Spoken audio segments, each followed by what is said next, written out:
Scapegoat is an expression in usage since ages. From the biblical reference, we can see that in its initial sense, a goat upon which Aaron cast all the sins of Israel and then banished to the wilderness. Hence, the goat, though presumably blameless, was essentially punished for the sins of the people of Israel. In other words, one that bears the blame for the others. Or it can also be said as one that is the object of irrational hostility. History contains a number of examples of political leaders using scapegoats to rally their people at the expense of a despised group.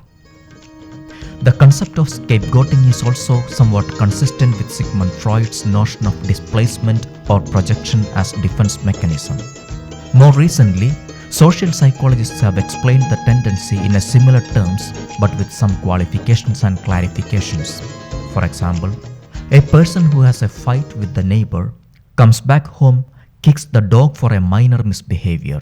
The dog then is the scapegoat and is paying the price for the fight that happened with someone and somewhere else.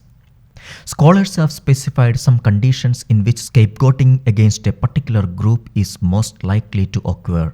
For example, the scapegoated groups tend to be one of relatively low in power, but it can be the other way as well. In our faith expression engraved clearly the story in the words of Caiaphas, who says, "You know nothing at all. You do not realize that it is better for you that one man die for the people than the whole nation perish." We read it in John 11:49-50. The story do not end in biblical lines. The recent ravaging events that happened to 2 nuns and 2 girls at Jhansi was an effort to accomplish the same. Thank God they had a hairline escape. But the difficulty is that for some people it is a social therapy, but for the others it is a venom.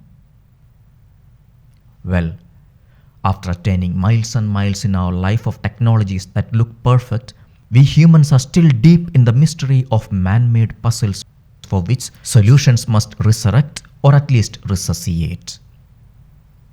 God bless.